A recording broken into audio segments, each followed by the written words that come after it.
Diabetes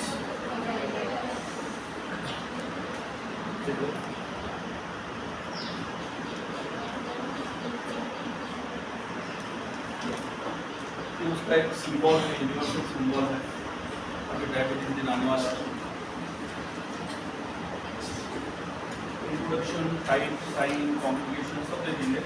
particularly first जो effect गिरने वाला है मुझे तो कुछ समझ में नहीं आता, जिनकी अर्ली लाइफ में डायबिटीज हो रहा 20 साल के बाद 30 साल के अंदर। ओके, अगर दांतों के ऊपर ज़्यादा असर दिखा तो समझ जाओ कि आप डायबिटीज की तरफ जल्दी जाने वाले हैं। फर्स्ट कभी तो साइन है, जो एंट्री पॉइंट है डायबिटीज के अंदर जाना है। लेकिन अगर कौन से है, कौन से पेशेंट को प्रिकॉशन ज़्यादा लेना चाहिए। General definition: diabetes mellitus is a group of metabolic disease in which there are high blood sugar level for prolonged period, glucose in blood, excessive blood glucose, and symptom of high blood sugar including frequent urination, increased thirst, and increased hunger. Sub a Gaya definition के अंदर। metabolic disease बोल दिया उसको, hyperglycaemia, और उसके effect क्या हो रहे तो frequent urination, increase thirst, increase hunger, तीनों भी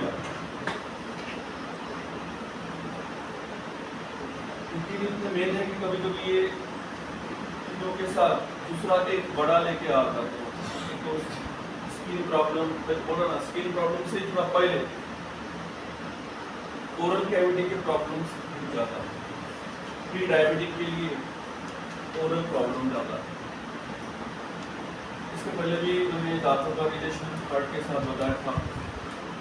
यहाँ पे दांत तो फिक्स है, लेकिन दांत के साथ जितने भी गम्स जो है रिलेटेड प्रॉब्लम वो सब डायबिटीज रिलेटेड।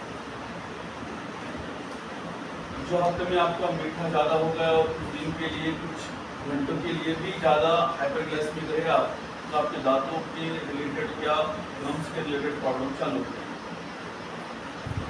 आप समझ जाने लगे बॉडी में ज़्यादा थोड़ा सा शुगर है, तो वो हिसाब से डाइट मेंटेन करने का है। If left untreated, diabetes can cause many complications, particularly देखो यहाँ पे acute complication के अंदर डायबिटिक केटोएसिडोसिस आजकल सीवियर पहला कॉम्प्लिकेशन। इसके साथ ही ज़्यादा पेशेंट आ रहे हैं आपके पास। किसी को 5 साल हो गया डायबिटीज़ के लिए और गोली चालू है, रेगुलर चालू है, या HbA1c जो 3 month average blood sugar level है वो अगर कंट्रोल में नहीं है, 7 पॉइंट के ऊपर है, 8, 9 ऐसा है, तो कभी भी केटोएसिडोसिस के अंदर आ सकते हैं। नॉन केटोटिक हाइपर उसका कोमा और डेथ, एक्यूट कॉम्प्लिकेशन और डेथ की वजह केटोएसिडोसिस हो सकता है, केटोन बॉडीज। बाकी लॉन्ग टर्म कॉम्प्लिकेशन 10 साल हो गए डायबिटीज के लिए या 7 साल के ऊपर हो गया, उनके चांसेस है कि हार्ट डिसीज हो सकता है, स्ट्रोक आने के चांसेस है, क्रॉनिक किडनी फेलियर के चांसेस है, foot ulcer and damage to eyes. ये लॉन्ग टर्म है। तो पेशेंट ये दोनों में से कौन सा भी आ सकता है आपके पास। केटोएसिडोसिस एडमिट करने के बाद कोई फैमिली वाला आके आपको बोल सकता है कि डायबिटीज पर ऐसा हो रहा, क्या करना चाहिए क्या नहीं। उसके लिए भी अपने पास मेडिसिन है। ये प्रोसेस अगर मालूम हो गई तो ये भी एक रिवर्सिबल प्रोसेस है। हाँ, नीचे लॉन्ग टर्म इफेक्ट है तो इसके हिसाब से उसको ट्रीट करना पड़ेगा आपको। लेकिन आजकल कोई भी डायबिटीज आपके साथ प्लेन डायबिटीज बहुत कम आ रहे हैं। अब आपकी प्रैक्टिस ज़्यादा दिन हो गए, 5 साल 6 साल, तो आपके बाद फर्स्ट न्यू कवर पे डायबिटीज आए तो आप खुश, आपके लिए मैं तो बोलता है बड़ा दरवाजा ओपन हो गया प्रैक्टिस का। ये उसका सीरियसनेस हो गया कि डायबिटीज़ क्या है, मेटाबॉलिक डिसऑर्डर। 3 उसके main manifestation, thirst, appetite, urine,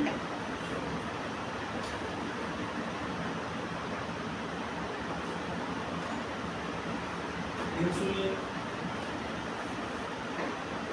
और ओवरी, है ना। अपन देखिए अभी क्रिएशन बताया था मैंने आपको ओवरी के टाइम पे, पीसीओडी के टाइम पे। उसको ऐसा ना साइन एंड सिम्टम में लेने से,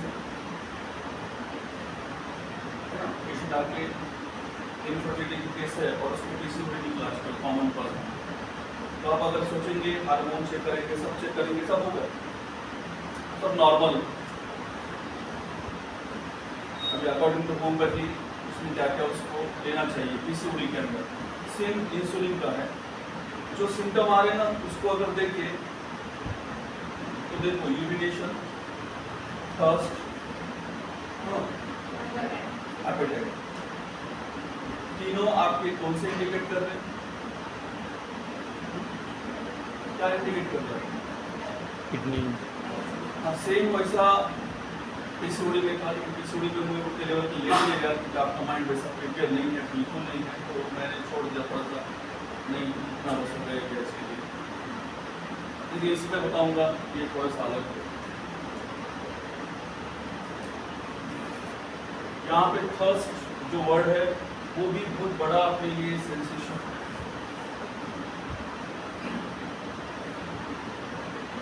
तो दिन भर हाँ पानी पीना 1.5 लीटर से लेकर 2 लीटर तक, 3 लीटर तक, जो भी आपकी वर्किंग नीड के हिसाब से, लेकिन नॉर्मली 1.5 से 2 लीटर सफिशिएंट है एवरेज पूरे 12 मिनट।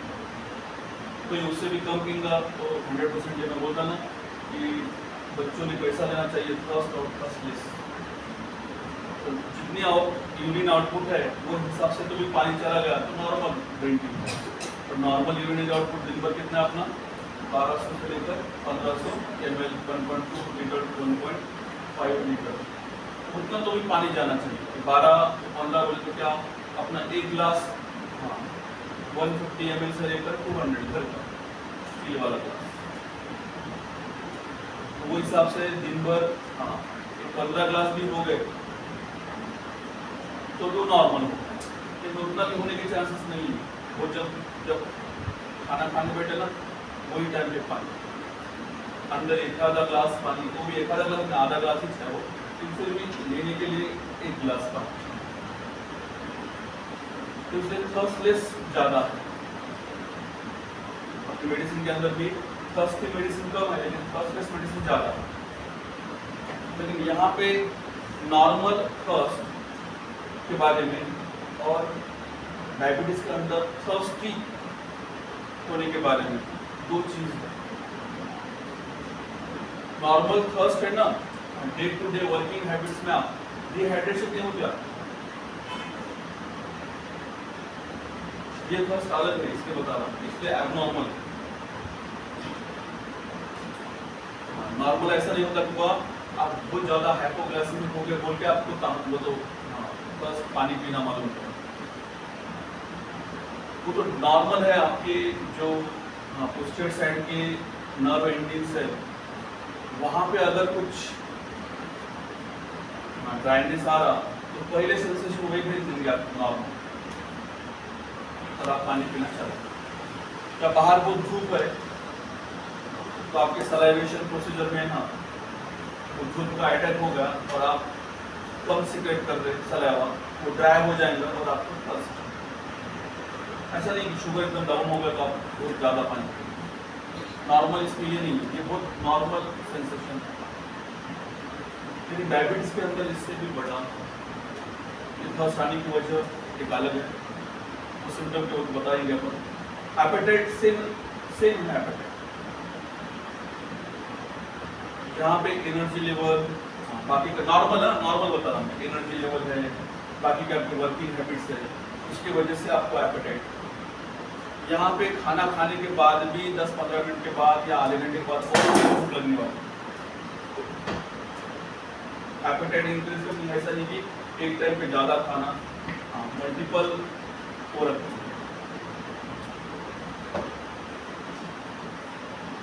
क्वांटिटी कमी है लेकिन बार बार भूख लगना, ये भी डायबिटीज की तरफ। Same urination period, frequency of urination increase विद पॉलीयूरिया, क्वांटिटी भी ज़्यादा और फ्रीक्वेंसी भी ज़्यादा, particularly at night. First symptom कहाँ चालू हो रहा है? पर्टिकुलरली एट नाइट, रात में ज़्यादा उठना पड़ रहा। अगर पेशेंट ये बात कर रहा है तो 100% इसकी शुगर पहले चेक करो। रात में ज़्यादा भूख बढ़ रही, हाँ पहले चेक करो।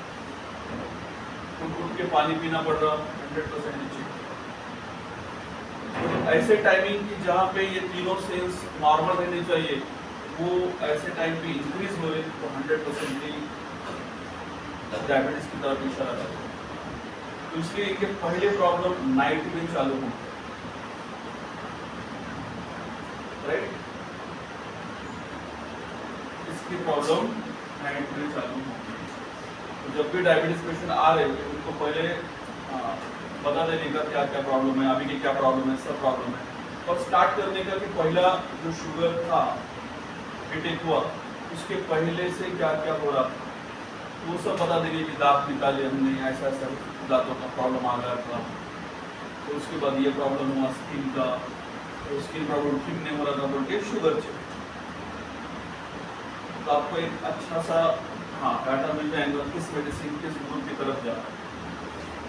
कोई पेशेंट ऐसा है नहीं कि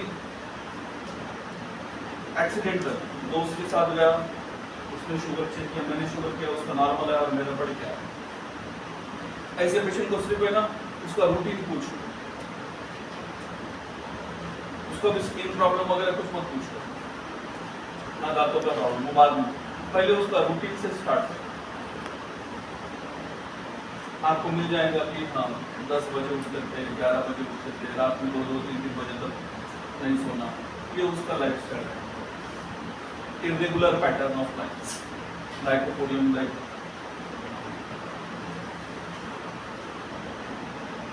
कुछ ऐसे मिलेंगे डायरेक्टली, जैसा ओल्ड एज है, पर्टिकुलरली 40 के बाद आंखों का ऑपरेशन करने गए और शुगर देखी, राइट? और वो शुगर इंडिकेट कर रहा, अगर फर्स्ट टाइम किसी को चक्कर आने के बाद ही शुगर मिल रही तो वो बहुत लंबे समय से था। बॉडी पे कम से कम 6-7-8 महीने से शुगर है ना, 400 रहेगी, उसको एक दिन 100% कहीं तो बिगड़ा नहीं हो। और जो ऐसे इंसिडेंट्स मिलते हैं ना आंखों के वास्ते,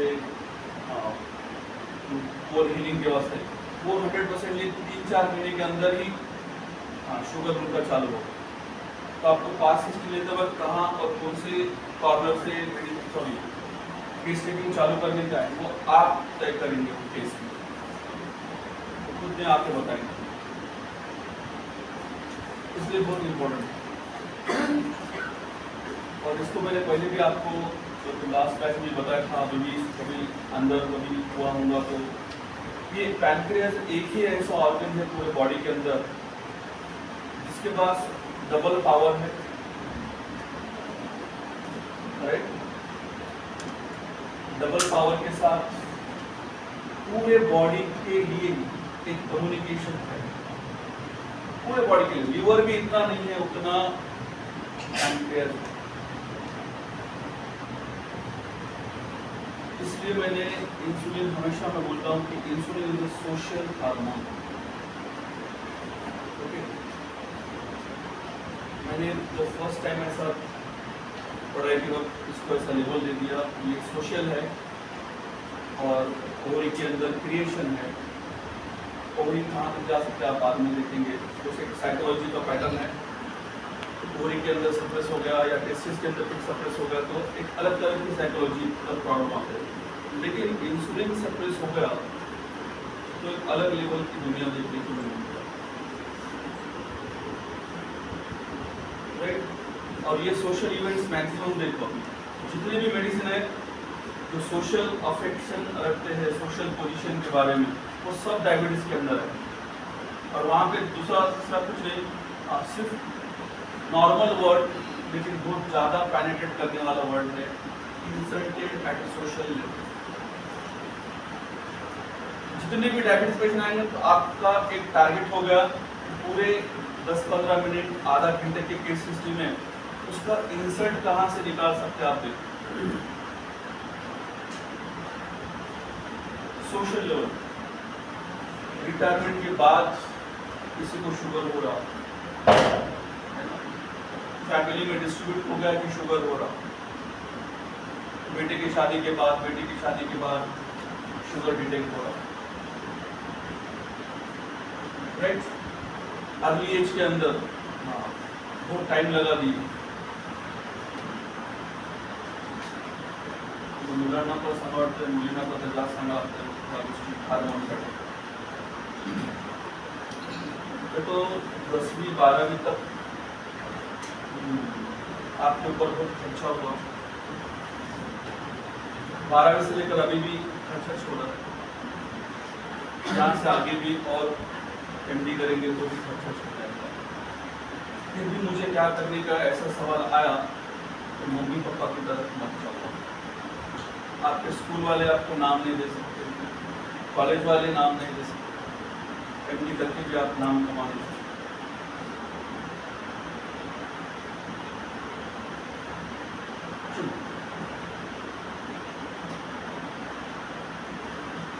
वेस्ट ऑफ टाइम हो गया आपके,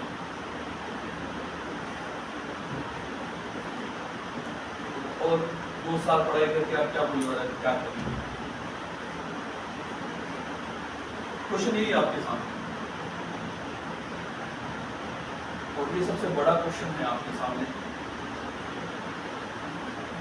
एक टैक्स पहले ना इंसुलिन के बारे में बताना, मिडिल क्लास जो वर्ड है ना वो पसंद नहीं, क्लासेस तू बता रहा तो ये आप जो क्वेश्चन करने वाले हैं कुछ दिन के बाद सर काय करें, सर काय करूँ,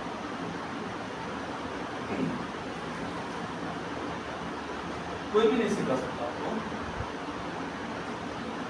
इसलिए मैंने कल क्लास में से 2 क्लास हो ना ऐसा बोला कि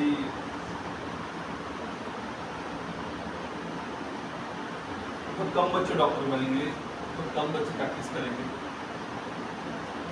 ये जो वर्ड है एक लेबल है, जो टैक्स पेयर है वो सब मिडिल क्लास में, जो टैक्स पे नहीं करते वो लोअर क्लास में। ऊपर वाले का थोड़ा छोड़ दो, टैक्स पेयर है लेकिन वो अलग है। और इंसुलिन के अंदर कंपैरिजन बहुत ज्यादा, इंसुलिन एक बार आना चालू हो गया कि आप कंपेयर करेंगे, और ये कंपेयर वाला पार्ट इंसर्ट में कन्वर्ट करना। अब बचपन से कंपेयर करते आ रहे हैं आपको, और कंपेयर करके देखो कंपेयर किस चीज कंपेयर करना चाहिए, लेकिन किस चीज पर करना चाहिए। देखो अब मैं आपको ना एक पॉइंट एक ओपन हो जाएगा आपके माइंड में डोर, और अगर थिंकिंग अच्छी रही तो आपके बच्चों के लिए काम आ सकती है, आपके लिए तो नहीं आएंगे।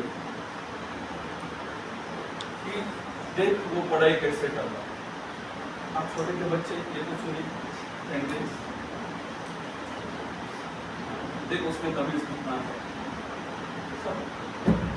सब हो गया अपने लिए एक बार, ठीक है माँ बाप ने बोला ठीक है वो है ना। अभी देखो हिसाब तथा एक बड़ा पहले एग्जाम्पल, 2 आदमी का एग्जाम्पल देकर समझाता हूँ तो इंसुलिन थोड़ा सा अच्छे समझ में आएगा क्या वर्क कर रहा है।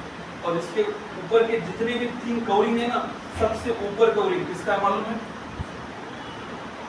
इंसुलिन का फर्स्ट कवरिंग बोर्ड जिसको बोलेंगे अपन जिंक। इसलिए पहली डिफिशियंसी जिंक भी कम हो रहा ना तो डायबिटीज होने के चांस है। जिंक मेटल है और वो सोशल लेवल पे लीडरशिप है, सब कुछ मैच हो जाएगा। मैं बोला आपके लिए कुछ थोड़ा सा एडवांस है,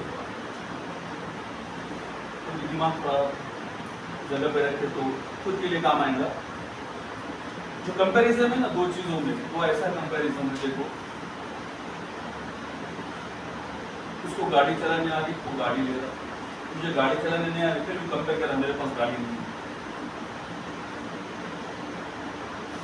तो किस चीज का कंपेयर नहीं, मैं अच्छा नहीं दिख रहा, बाकी सब अच्छा दिख रहा है। तो जो चीज दूसरे के पास अच्छी है और आपके पास थोड़ा सा उसके लिए कुछ डैमेजिंग फैक्टर है, वो चीज को कंपेयर करना बिल्कुल सही नहीं है। और वो इंसुलिन के बारे में बहुत ज्यादा, क्योंकि एक एनर्जी है, जहाँ पे ऑक्सीजन कम गिर रहा है वहां पे आपका शुगर यूज होने वाला है, और उसकी वजह कौन है? विदाउट इंसुलिन कोई भी शुगर सेल के अंदर जा नहीं सकता, इसलिए मैं इसको हमेशा बोलता है it is I card for sugar. ये आईडी है, पासवर्ड है, और वो पासवर्ड के ऊपर सबसे बड़ा बैठा हुआ जिंक, इसलिए अभी गोलियां खाए थे अपन ने कोरोना के अंदर जिंक 50, क्योंकि उनको मालूम था कि वैक्सीनेशन के बाद थोड़ा शुगर बढ़ने वाली है, तो जिंक दे दो, जिंक कम करने वाला है। आपको क्या मालूम, कोरोना में उधर बैठने के था, गर्म पानी पीने का था, वाफ लेने का था, सोने का था, बस इससे ज्यादा कुछ खा गया नहीं था। ये कुछ चीज उसके रिलेटेड थी। इंसुलिन के दो फैक्टर है, एक कंपैरिजन और दूसरा ये जो एग्जांपल बताया, हाँ एक एग्जांपल बताया, हाँ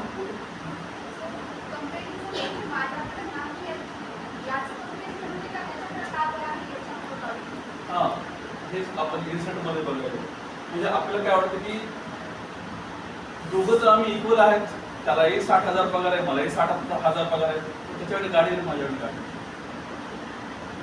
इक्वल तर आहेत, पण त्याच्याकडे काहीतरी आहे, तो जेलेसी नाही का, कंपॅरिझन करतो स्वतःच्या स्टॅटस बद्दल। मिडल क्लास का लावलं, त्यांना एकच गोष्टीचं महत्त्व असतं, ते म्हणजे काय, पोझिशन आपलं।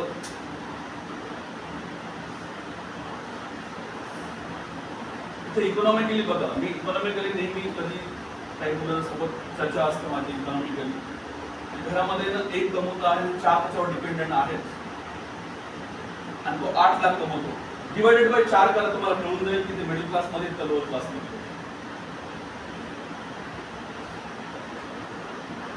कळून जाईल तुम्हाला, तो बर्डन करून जाईल त्या माणसा, घरामध्ये मेन माणसाचं बर्डन काय आहे हे कळून जाईल तुम्हाला। त्यात एक अशी फेज येते की सगळे फक्त आणि फक्त इन्व्हेस्टमेंटसाठी जातात, म्हणून म्हणलं एज्युकेशन साठी तुम्ही काही शिकू शकत नाही, तुम्ही अनुभवच घेऊ शकत नाही की हे किती घंटा तुमच्यासाठी महत्वाचा आहे, पेडिंग आहे।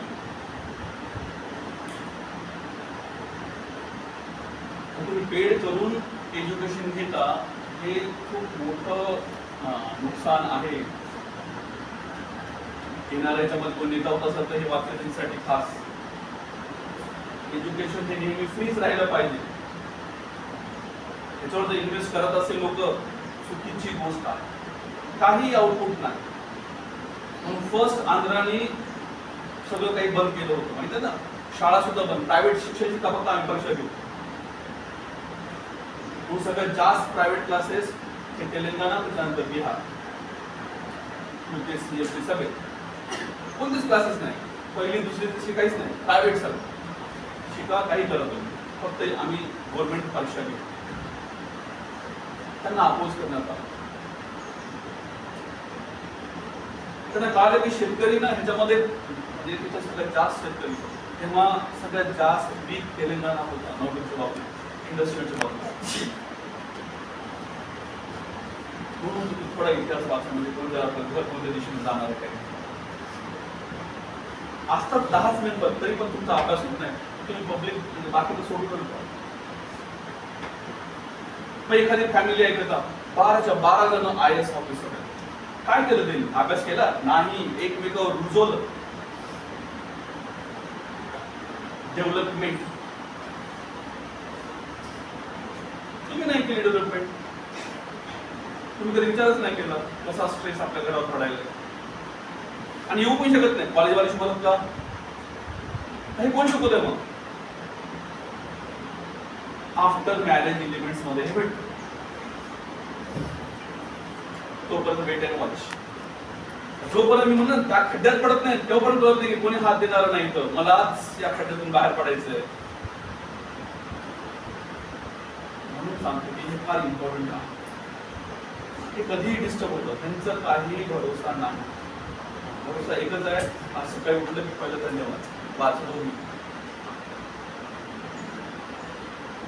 इन्सुलिन कंपॅरिझन दोन्ही गोष्टी सोबत होत आहे. एक स्वतःच्या वीकनेस बद्दल, दुसरं त्याच्याकडे आहे कम्पेअर करून सुद्धा बघितलं तर सगळ्या गोष्टी सेम आहेत, तरी पण त्याकडे एखादी गोष्ट एक्स्ट्रा आहेच. बरोबर आहे. इथं जेलिसियस येत नाही, इथं कॉम्पिटिशन नाही. कंपॅरिझन करताना इथे कॉम्पिटिशन दिसत नाही, जेलिसी नाही. म्हणजे दोन गोष्टी नेहमी. म्हणून एक्झाम्पल दिलं होतं मी की मित्रासोबत गेलो पण मित्राला निघाला नाही आणि मला निघालं. इथे एकच गोष्ट समजायची आपण, ह्या पेशंट आपल्यासाठी कंपॅरिझन मधून तो शुगर मध्ये आलेला आहे, ह्याचा शुगर लवकर कमी होणार आहे. त्याला सिम्पटम होते का नाही, असिम्पटमॅटिक फेज मध्ये आहे, तर लवकर त्याला आपण रिव्हर्स करू शकतो. पण तो इन्सल्टेड झाला असेल ना, की पॅथॉलॉजी पर्यंत पोहोचतो, तो इंज्युर्ड आहे. म्हणून दोन्ही फेज सांगायलो. सोरो सायकोटिक कारण ट्युबरक्युलर मायझम, डायबिटीस कोणत्या मायझम मध्ये ते ट्युबरक्युलिन मायझम. म्हणून सोरोसिफिलिटिक आणि सोरोसायकोटिक असे दोन फेज आहेत. जे कंपॅरिझन करायला लागतील ना, ते हळूहळू ट्यूमर मध्ये यायला लागतील. जसं लायकोमा आहे बॉडीवर आणि त्याला डायबिटीस होतो, तेव्हा माइंड स्ट्रायकिंग होऊन जातं की अरे हा हे कंपॅरिझन मधून आलं पार्ट आहे. आतापर्यंत जेवढ्या डायबिटीसच्या पेशंट मध्ये मी बघितलंय हे पॉईंट मला सापडतो.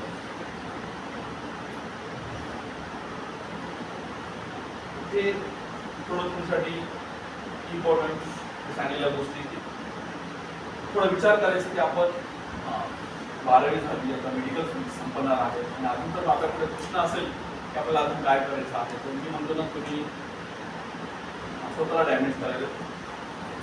आपण ज्या फील्डमध्ये आहेत त्या फील्डच्या सगळ्याच गोष्टीबद्दल कॉन्शियस राहणं हेच यश आहे.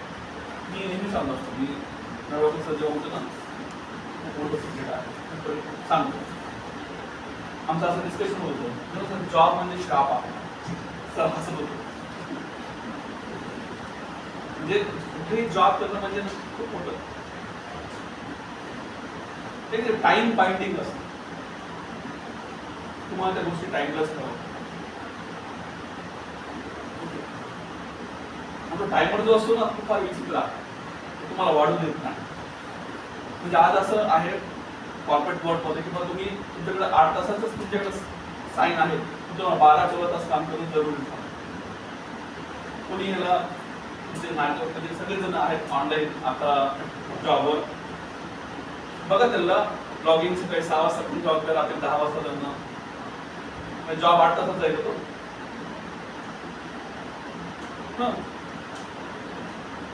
म्हणजे आम्ही 8 तासाचा पगार देणार पण वर 14 तास 12 तास होऊ शकते असं तुमच्या कन्सेप्ट मध्ये राहणार. तुम्ही डॉक्टर झाले ना मग तुमच्यावर आहे डिपेंडेंट. मला 10 पेशंट बघायचे 10 पेशंट बघा, 5 बघायचे 5 बघा. आलं माइंड मध्ये काय म्हणतो. म्हणून सांगतो की स्वतःला डेव्हलप करताना विचार करायचा तुम्ही कशामध्ये व्यवस्थित आणि मेंटेन राहू शकतो. माझी बॉडी पण तिथं मेंटेन राहायला पाहिजे तर तुम्ही सक्सेस आहात. तुम्ही स्वतःला नाही आवडत तरी सांगतो जॉब का करायचं की कोणी करायचं मला एक महत्वाचं आहे पण नेसेसरी आहे. नेसेसरी आहे आणि नेसेसरी काय आहे बघा. लोअर क्लासमध्ये काय होतं की एखादा समजा वॉचमॅन आहे, वॉचमॅन करता करता तो त्या ग्रुपचा सुपरवायझर होऊन जातो, चालतंय राईट. पण आता मिडल क्लासमध्ये काय होतं, त्याचे वडील क्लास 1 अधिकारी आहेत. आता याने क्लास 1 अधिकाऱ्याच्या वरूनच सुरू करायची अशी अपेक्षा असते. ते मुलं जास्त दबतात, ते प्रेशराइज्ड कुटुंब होऊन जातं. इनडायरेक्टली अपेक्षित जास्त असते. ते वर यायला त्यांना खूप जास्त स्ट्रगलिंग करावं. सगळं दिसतं इथं, घर आहे, पैसा आहे, सगळं काय आहे, तरी पण स्ट्रगलिंग जास्त बघायला मिळतं. जर आई वडील चांगले व्यवस्थित त्यांना माहित असतं की सायकोलॉजी काय आहे, तर ते बरोबर ग्रो करतील. पण असं होत नाही. 1% घरामध्ये कसं होते, 99% घरामध्ये ते सुपर क्लासवाले 100% मुलांना वीकर करायला लागतात. वस्तू जे पेशंट बघतो ना, सरळ तोड जाते, मी लगेच सगळं काही रुब्रिक फिक्स असतात तर ते तसं झालेलं आहे ना. तर माझं असं म्हणणं असतं की त्या लोकांनी तर ह्यांना आहे ना त्या छपराशा पासूनच सुरू करायला पाहिजे मुलांना टीच करायला. ते क्लास 1 अधिकारी आहेत ना, ते त्याला वर कधीही आणू शकतात. ती पॉवर आहे ना. ते डायरेक्ट अपेक्षा करू नये तिथून चालू करावं म्हणून आपल्याकडे नेपोलिझम म्हणजे ते राजकारण सोडून तो वर्ड तिथं जास्त यूज होतो. राजाचा मुलगा राजाच झाला पाहिजे. आमच्याकडे चालणं ते तर मला मार त्याला, तू हो राजा, काय काय झालं की नाही. अशा गोष्टी म्हणावं. त्याला त्या प्रोसेस मधून येऊ द्या, तर मुलं आज सायकोलॉजीकडे जाणार नाही. म्हणजे जे आज मुलं एकदमच स्कूल सोडतात, एकदमच फेल्युअर झालं फर्स्ट इयर इंजिनिअरिंगला, लगेच सायकॅट्रिक सेंटर पळून येणं बघा त्या हायर एज्युकेशन मध्ये ही प्रोसिजर आहे. नका ओढू पॅरेंट्स. म्हणजे तुम्ही त्या फील्डमध्ये एकदम टॉपर आहे, मुलं बाळ त्या लेवलला यायला पाहिजे अशी अपेक्षा आईवडिलांनी नाही पाळायला पाहिजे. तर त्याला जिथं सॅटिस्फाईड आहे तिथं हॅपी. सगळ्यात मोठं काय, तुम्ही सुखी राहा, बस संपलं. तू तेवढ्या वर्कमध्ये सुखी राहणार आहे, तुमची असं अपेक्षा की नाही माझी पोझिशन काय ते काय मला सांगायला आवडणार नाही. म्हणजे ती असं नवरा बायको होत असतो. माझा नवरा सेल्समॅन हे सांगायला मला आवडत नाही. सेल्समॅन हा शब्द किती इम्पॉर्टंट आहे. तो माणूस आवडतो का नाही ह्याच्याबद्दल घेणं नाही. हो, आधी बायोडाटा मध्ये काय बघायचं, सेल्समॅन.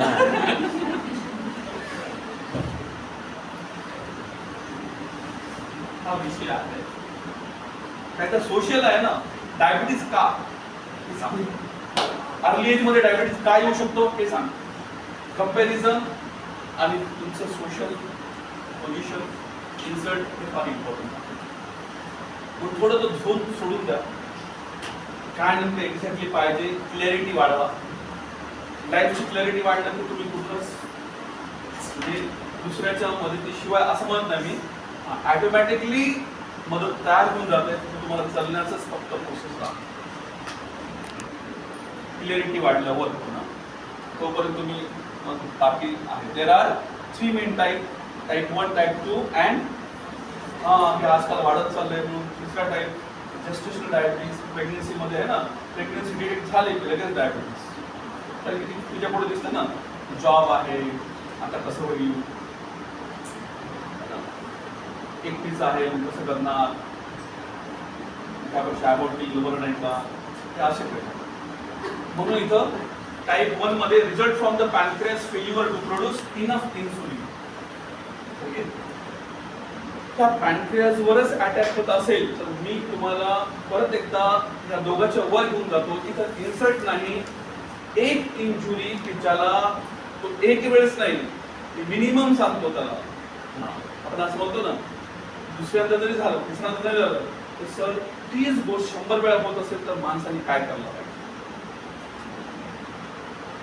जेव्हा हे वाक्य तुम्ही बोलायला लागतं ना, समजून घ्यायचं की तो पॅनक्रियास फेल्युअर मध्ये चालला. मी रिपीट करायला हे वाक्य. जेवढे ऍसिड ग्रुप वाले आहेत ना, ते येऊन तुम्हाला हे बोलणारच. किती वेळ struggle, collapse and struggle, the theme of acid group, ते असं बोलणारच किती वेळेस. घरामध्ये एखादा मुलगा असू शकतो त्याचा माइंडचा सेट, जे वडिलांसाठी त्रास आहे. एखादा नवरा बायकोचं रिलेशन होऊ शकतं. दररोज तीच गोष्ट, repetition and repetition and that injured. मी म्हणतो ना, ऍसिड ग्रुप बेस्ट आणि त्यामध्ये पॅनक्रियाटिक ऑर्गन अफेक्टेड. रिकरंट हर्टला काहीच कारण नाही, ब्रेनलाही कारण नाही, पण पॅनक्रियाटिक डॅमेज. आता वर गेलो मी, इन्सर्टच्या वर गेलो. आता टाईप 1 मध्ये बसवतो मी नेहमी. टाईप 1 मला आला ज्याला इन्सुलिन बेस्ड आहे, मी त्याला आधीच्या दररोज फेस करणारे प्रॉब्लेम कोणते ते बरोबर सांगतो. तर माझा क्वेश्चन बरोबर गेलेला असतो ना, त्यांना गोल जाते विचार आणि आहे विचार. टाईप 2 वाला आला ना, तुम्ही त्याला कंपॅरिझन आणि इन्सर्ट विचार ते बरोबर सांगतो ह्या सीझनला काय झालं. तुम्ही सगळे तुमच्या घरात एवढे डायबिटीज आहेत ना, त्यांना हे अप्लाय करा, मला सांगा की सर करेक्ट आहे, बस सॅटिस्फाईड असले. जातच नाही केस, कारण का ते म्हणजे मॅट्रिक्स सारखा. आणि हे मी कुठून वाचलंय हे पण सांगतो. ह्याला मी जेव्हा माइंडमध्ये असं विचार होतो ना की नाही हे तर कम्युनिकेबल आहे, कोणतरी असायला पाहिजे, कोणतरी आता सर्च करायला पाहिजे. आता हे आपल्या आयुर्वेदिक मध्ये लिहिलेलं आहे की इन्सुलिनला त्यांनी सामाजिक त्यांनी गोड आहे, हॅपीनेस आहे, मिठास, एक दूसरों को देके बांट के इंसुलिन शुगर पूरे सेल के लिए. ऐसा है क्या सिर्फ कुछ पार्ट ऐसे हैं कि जहाँ पे शुगर यूज नहीं हो रहा, डायबिटीज अफेक्ट करत नाही असा काही पार्ट आहे ब्रेन मध्ये, पॅट्युटरी ग्लँडचा पार्ट, तिथे शुगर हा एनर्जी म्हणून यूज होत नाही, पण इफेक्ट पडतो शुगर कमी झाला. कारण का शुगर वाढली की केटोन बॉडीज वगैरे त्या ठिकाणी जाऊन ऍक्शन द्यायला. ज्यांना शुगर जास्त आवडत नाही ना तर जाऊन आधी ऍक्शन द्या. राईट आहे ना, एंड आर्टरी, ब्लाइंड स्पॉट, हे सगळ्यावर जाऊन अफेक्ट करतो. बघू छान आहे, एक एक अभ्यास करायला, पण तुमच्याकडे वेळ नसतो त्यामुळे तुम्ही वेळ भरपूर आहे, व्हॉट्सअपसाठी आहे. पण त्याला दुसरं नाव आहे IDDM. IDDM insulin dependent diabetic mellitus. तिसरं नाव आहे ज्युवेनाइल डायबिटीज अर्ली एज मध्ये, आणि cause is unknown for allopathy. मी तुम्हाला सांगितलंय 100% रिपिटेशन. अर्ली एज मध्ये ना फार लवकर मुलं याच्यामध्ये येतात. हे मला खूप आवडतं, हा फोटो पण खूप आवडतो मला. टाईप 2 खरं आहे, लाईफचं फार सगळं इम्पॉर्टंट आहे. लोकांच्या फिलिंग मध्ये एकच फिलिंग आहे, इन्सर्ट. नकार नाही तो दिसायला तसा दिसतो, कारण का begins with insulin resistance, a condition in which cell fails to respond to insulin properly. हे असं नाही की नाराज आहे म्हणून आपण ते अस्वीकार करायचं. नॉर्मली शुगर म्हणजे हे या फोटोचा अर्थ असं घेऊ की सेल नाराज आहे म्हणून शुगर घेत नाही, असं बिलकुल. ते कसं राहिलं असतं माहितीये का, नाराज का फोटो फक्त नाराज, चेहरा पण त्याच्याकडे राहिला असतं नको असं म्हणायला. पण आम्ही तोंड सुद्धा केल्यानंतर आम्ही कधीच जीवनात बनणार नाही. That is the incident. त्या फोटोचं मिनिंग सांगायला तुम्हाला खूप काही आहे, जर बघून याला एक्सप्रेस केलं तर खूप काय आहे. पण इथं इन्सुलिन कसं आहे बघा, बसून आहे. त्याचा अर्थ काय होतो माहितीये ना, या फोटो मधला इन्सुलिनचा तो डॅमेज होणार असेल त्यात काय वाद नाही. इन्सुलिन हा तुमचा सगळ्यात महत्वाचा पॉयझन बनून शरीरात वाढणारा. जेवढा इन्सुलिन आहे सिगरेट होणारा तो पॉयझन सारखंच काम करतो. तर त्याला हवी झालेला असतो हायपरग्लायसेमिया. बघू आपण काय इफेक्ट आहेत नंतर. जस्ट सांगायलो गेल्या वर्षी मला वेगळ्या फॉर्मेटमध्ये नांदेडवाडीला सेमिनार घेताना डायबिटीज होमिओपॅथी करून, तेव्हा हा फोटो त्या फोटोमध्ये असं नाही का डिसअपॉइंटमेंट होतं. डिसअपॉइंटमेंट असं कसं तो उभा पोझिशन कशी राहिलं, दोघंही उभं टाकले असतं. इगो असतो, डिसअपॉइंटमेंट होतं ना, इगो असतो. तुम्हाला तो बेसिक इमोशन मध्ये माहिती रिॲक्शन कशी देतो. हे इन्सल्टेड आहे आणि तो जास्त इन्सल्टेड कोण होणार आहे, सेल इन्सुलिन नाही. This form was previously referred to non-insulin dependent diabetes mellitus (NIDDM) and adult onset diabetes. The primary cause is excessive body weight and not enough exercise. बस हे लक्षात ठेवा. मी सगळ्यांसाठी परत एकदा आठवण करून देतो, सकाळी लवकर उठायचं आणि थोडंफार शरीराला व्यायाम द्या. बसला तोंडाला तर अजिबात व्यायाम देऊ नका, बोलून शरीराला द्या सांगतोय. आणि एक्सेसिव्ह बॉडी वेट हे त्याचं कारण राहू शकते. जेस्टेशनल काय असतो, is the third main form and occurs in pregnant women without a previous history of diabetes 100% बघायला मिळू शकते. अशा केसेस सुद्धा आजकाल मुंबईकडे रेफर होत आहेत. आनंदाची गोष्ट आहे. दोघांमध्ये कंपॅरिझन केलं तर बघा आता आपल्याला डायबिटीज होणार नाही. Type 1 onset is sudden, type 2 gradual. म्हणून ह्या दोघांच्या मेडिसिन वेगवेगळ्या आहेत, कॅटेगरी वेगवेगळी आहे. टाईप 1 मध्ये तुम्हाला जास्त ॲक्टिव्ह मेडिसिन्स यायला लागतील. जसं एक्झाम्पल देतो फार म्हणजे आश्चर्य वाटतं मला कधी कधी काही मुलांचं. Age at onset mostly in children, mostly in adult. Early age असेल या 20 वर्षाच्या आत. Body size thin and normal तिकडे मॅक्झिममली ओबेस पर्सनमध्ये सापडते. केटोॲसिडोसिस चान्सेस टाईप 1 मध्ये आहेत, म्हणून सडन डेथ पण होऊ शकते. तिकडे रेअर आहे पण हळूहळू डेव्हलप होऊ शकतो. रेअरचा अर्थ असं म्हणू नका. ॲटो अँटीबॉडीज प्रेझेंट असतात, म्हणून टाईप 1 ला ॲटो इम्युनो डायबिटीज सुद्धा म्हणलं जातं. टाईप 2 ला नॉन ॲटो इम्युनो सुद्धा म्हणलं जातं. पण तो आपल्याकडनं पण अमेरिकेमध्ये आहे. तिकडे अँटीबॉडीज अबसेंट असतात, कारण वेगळं आहे. Endogenous insulin low or absent कोणामध्ये टाईप 1 मध्ये तिकडे थोडंफार प्रेझेंट असतं. Normal decrease or increase. Confidence in identical twins 50% chances आहेत, तर तिकडे 90% चान्सेस आहेत नंतर दोघांनाही डायबिटीज होण्याचे. आणि प्रिव्हॅलन्स रेट हा 10%, तिकडे 90%. तिकडे सडन डेथ होऊ शकते, पण तिकडे सडन डेथ नाही होणार, पण कॉम्प्लिकेशन जास्त राहणार. कोणासोबत टाईप राईट. हे सिम्पटम काही थोडं फास्ट लुक टाईप 1 ब्ल्यू मध्ये जेवढे काही लाईन्स आहेत ते टाईप 1 चे आहेत. ते टाईप 2 मध्ये पण दिसतील, पण कमी जास्त प्रमाणात. त्यामुळे आईज मध्ये कलर विजन राहू शकते. Breath smell of acetone. Gastric मध्ये कॉमन सिम्पटम आहेत nausea, vomiting, abdominal pain, urinary polyuria and glycosuria. Respiratory hyperventilation breathing, it is called as a small breathing. Weight loss type 1 मध्ये, type 2 मध्ये gain होते. आणि central मध्ये पॉलिडिस्पेशिया, पॉलिफेजिया, लिथर्जी and हे सगळ्यांना माहिती आहे, त्यामुळं इझिली सिम्पटम आहे. जी गोष्ट मी सांगितली तुम्हाला, insult, repeated injuries. Repeated injury मध्ये ना कॉन्स्टंट एक्झाम्पल देतो मी. कोरोनामध्ये मल्टिपल डेथ एकाच घरामध्ये बघायला मिळतात. त्याचे बघा, त्यांच्या घरामध्ये मॅक्झिमम जण डायबिटीज आहे.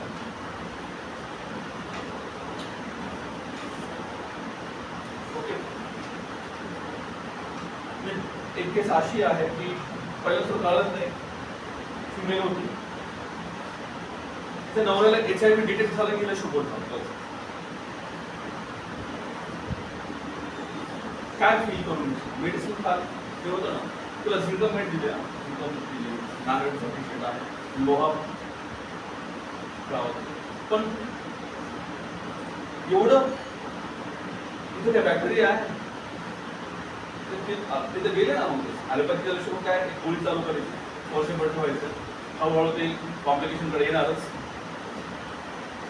मेंटेन काय करायचं आहे, लाईफस्टाईल मेंटेन करायचं आहे. आणि तर सगळ्यात main symptoms polyuria, polydipsia, polyphagia, increase urination, increase thirst आणि सिक्वेन्स हा ठेवला तर खूप छान आहे, तर लक्षात राहू शकतो. दिलेलं diagram symptom may develop rapidly. इथं वेट गेन आणि एक्सेसिव्ह फटीग हे दोन्ही शब्द लक्षात ठेवा. Slow healing, excess sleep and blur. झोप सुद्धा जास्त येते, त्याच्यामध्ये दोन्ही कारणीभूत आहेत. Symptom may develop rapidly week और month in type 1 and while they are usually develop much more slowly and may subtle or absent in type 2. Direct attack होऊ शकतो accidentally. Sign in addition there also blur vision, headache, fatigue, slow healing of cuts and itching skin. Prolonged high blood sugar can causes glucose absorption in the lens of eyes, which lead to change in the shape resulting in the vision change. है ना, आपल्याला असं म्हणतात ना, एक शायरीमध्ये आहे ना की काय बदललं म्हणजे किनारा बदलतो, नजारे बदलतो, नजारे बदल गए ना, नजर बदल गए, किनारे बदल गए. कसं आहे, विजन हा अफेक्ट होतो डायबिटीज. आणि हे जे 3 सांगलेल्या गोष्टी ते तुमचं सगळं टोटल विजन बदलून टाकते लाईफमध्ये.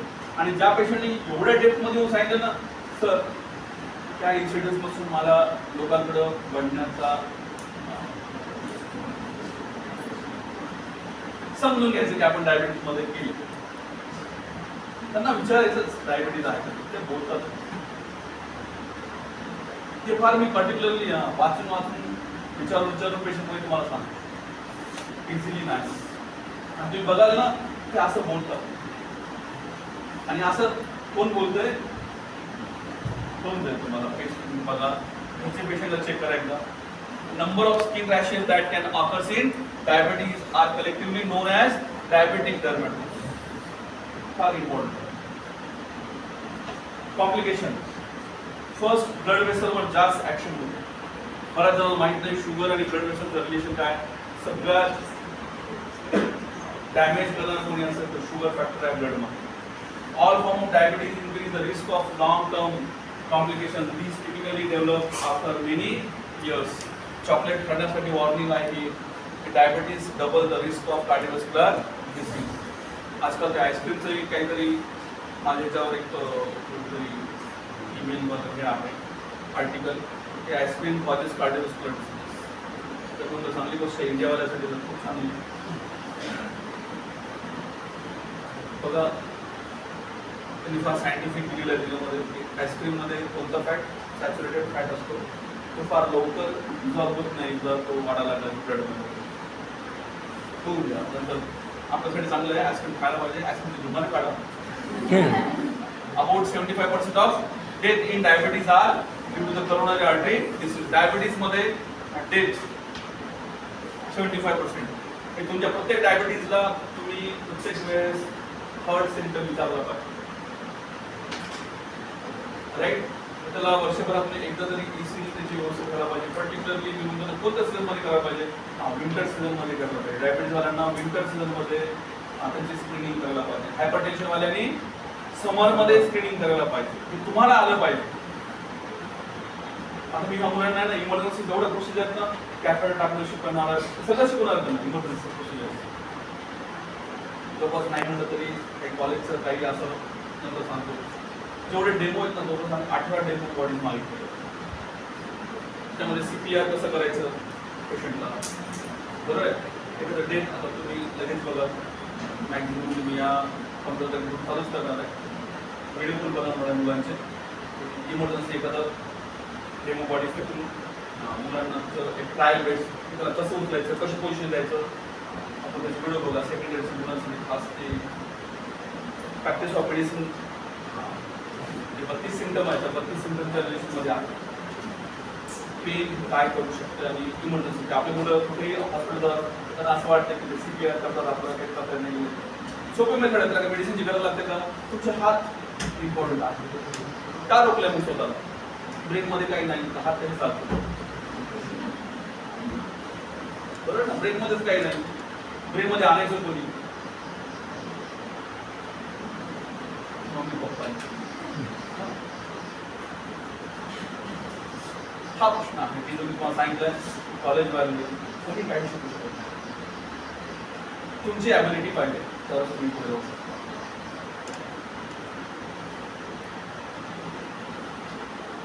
हॅलो,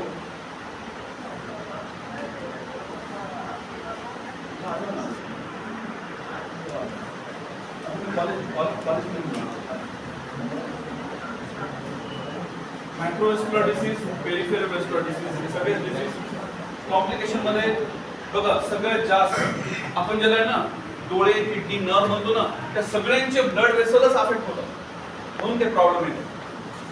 म्हणून शुगर दुसरा तिसरा कुठेच नाही, कुठलेही प्रॉब्लेम होते, kidney, skin, okay, lower limbs, poor healing, काही असू द्या, त्याचा फक्त आणि फक्त काय अफेक्ट होणार आहे, ब्लड वेसल्स अफेक्ट होणार आहे, पर्टिक्युलर स्मॉल ब्लड वेसल्स.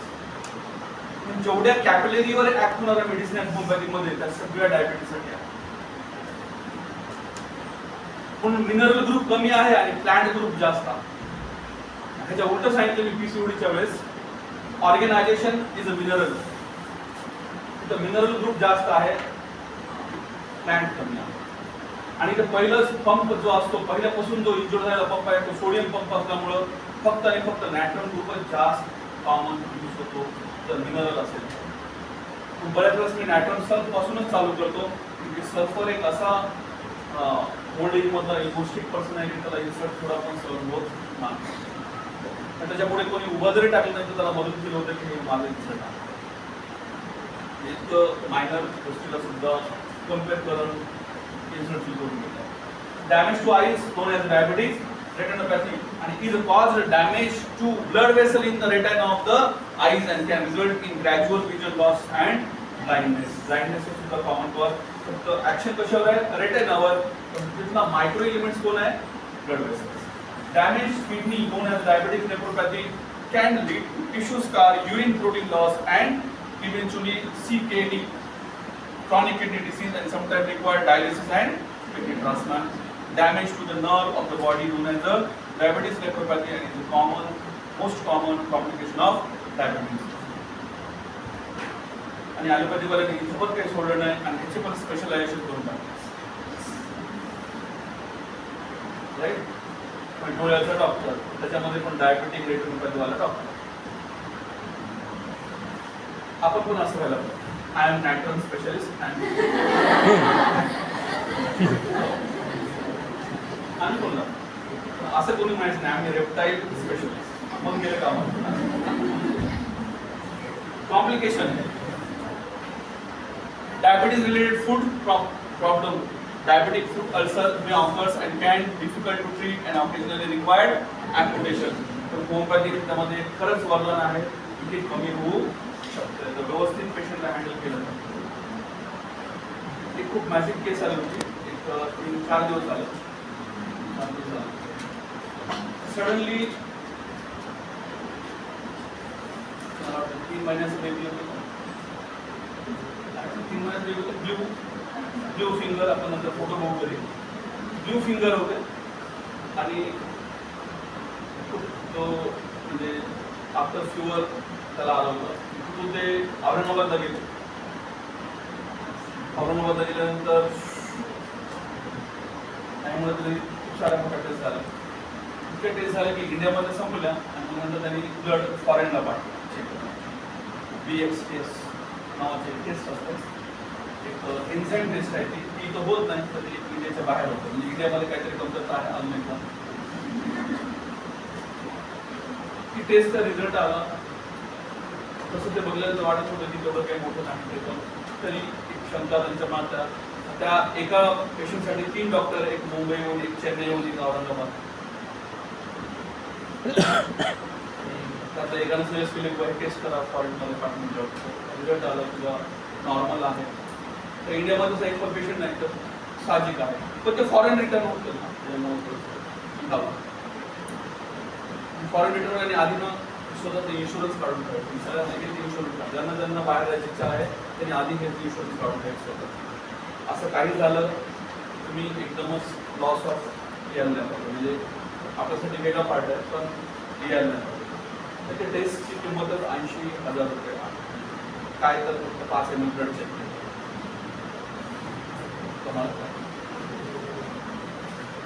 माणसाचं तिकीटच आहे फॉरेनला जायला, ब्लड झाल्यावर ते काय आम्ही जायचं कशी माहिती डेटवर रिपोर्ट पाठवला. तर नॉर्मल टेस्ट आली, चांगली गोष्ट आहे. त्या दिवशी मी आर्निका आणि कार्बोवेन आणि तिच्या लेफ्ट साईडच्या फिंगर्सचं ब्ल्यूनेस सगळं कमी. मला म्हणायचं की मी फॉरेनमध्ये जाऊन कार्बोवेट पाठवायला पाहिजे होते. 90 स्टुडंटच आहे आपले. पण कधी कधी असं होतं ना की उशीर होतं की नाही आपल्या मुंबईमध्ये आता काही व्हायला पाहिजे. तसं ते असं होत झालं. इतकंच म्हणू शकतो मी, बाकी काही नाही. Additionally proximal diabetes neuropathy causes painful muscle wasting and weakness, diabetes amyotrophy. हे सगळ्यात ॲडव्हान्स ह्या दोन्ही गोष्टी आहेत. जिथं होमिओपॅथी चांगलं काम करते आणि तुम्हाला बरेच वेळेस पेशंटनी हात दाखवला आणि एक हात वीक दुसरा हात आहे तरी ते डायबिटीजच्या कॉम्प्लिकेशनमध्ये हे प्रॉक्सिमल डायबिटीज न्यूरोपॅथीमध्ये आहे. आजकाल इथे जास्त आहे मसल वेस्टिंग ज्याला म्हणतो. त्यामुळे मसल्स पेनफुल असतात. पण नॅट्रमसलमध्ये बघा इव्हिनिंगमध्ये सगळ्यात जास्त पाय दाबून घेणारा पेशंट सल्फर त्याच्यात नॅट्रमसल. डायबिटीजचे 100% घरी एक असते रात्री बरोबर दावा. ते कोणत्या कॉम्प्लिकेशन झाले ते डायबिटीज मस्कुलर लेवल आहे पॉप्युलेटर वाला तो एक पॉप्युलेटर वीक व्हायला लागतो दुसरा पॉप्युलेटर थोडा स्टिफ व्हायला. तर हे असं लक्षात येत नाही. पाय दुखायला आपण बघत नाही डायबिटीज आहे का. डायबिटीजचे पाय 100% चेक करा एक्झामिन करा. ज्यांना इच्छा आहे मी परीक्षेसाठी बोललो त्याचा पण दर शनिवारी सेकंड इयरला ते जे सिम्पटम्स आहेत ते शिकवणार आहे. त्याचं डेमो सगळंच काही शिकवणार आहे. त्यांना इंटरेस्ट असेल तरी लोक सुद्धा आपण डिस्टर्बन्स नको. हां आम्ही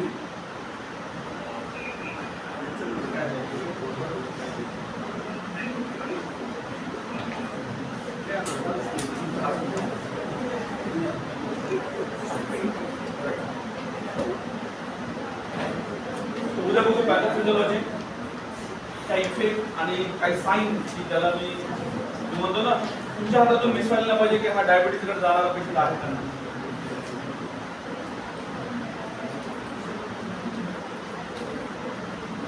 हा तुमच्यासाठी MCQ बघा. a number of lifestyle factors are known to be important to the development of type 2 diabetes including सगळेच आहेत पण तुम्हाला जास्त कोणते वाटतं सांगा. म्हणजे ओबेसिटीला आहे तुमच्यासाठी तुम्हाला असं की आमच्या एजमध्ये हा फॅक्टर फार जास्त आहे. लॅक ऑफ स्ट्रेस तुमच्या हां 4 गोष्टी पडणारच आहे. ज्यांचं BMR जे असेल त्याचा ओबेसिटी वाटणार आहे.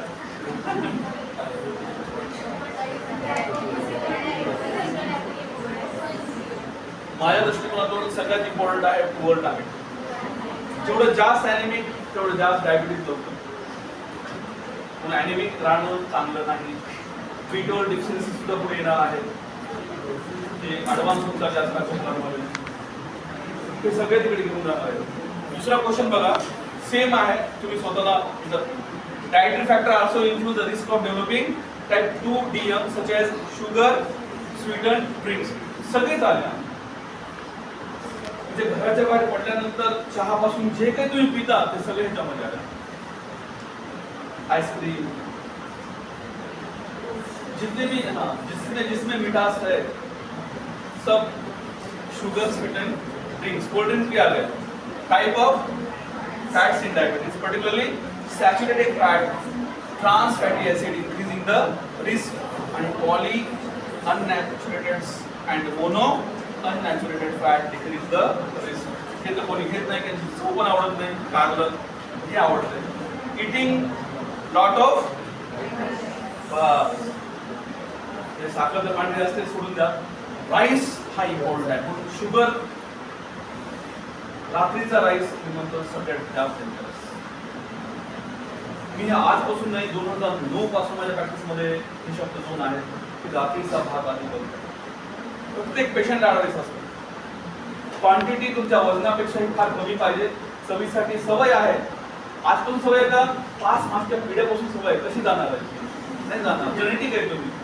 पण दुसरे जीन्स बघा हां म्हणजे 5 पिढ्यापूर्वी आमच्याकडे 300 एकर जमीन होती. आज 1 एकर पण तुम्ही गेला ते जेनेटिक नाही. त्यांच्यावर एवढं काम करतं जेनेटिक नाही. पण बोलायला कसे सर आमच्या खानदानात डायबिटीज आहे. आज तुमच्या खानदानात खूप पैसे कमवणार लोक तू काय जेनेटिक कम्पेअर कसं करतात बघा. सांगितलं उदाहरण बेस्ट कम्पेअर याला म्हणायचं. Eating lot of white rice also may increase the risk of diabetes. Lack of exercise is believed to cause the 7% जे खूप झाला काय सर एकच आकडा सिंगल आकडा आहे 1% पण नाही. 5 येते सर. उद्या बघू बाकीचा पार्ट. जस्ट 2 क्वेश्चन सांगितले. सगळ्यात गोष्टी डायबिटीज कडे घेऊन जातात. जाऊ शकतो बाकी जाऊ शकतो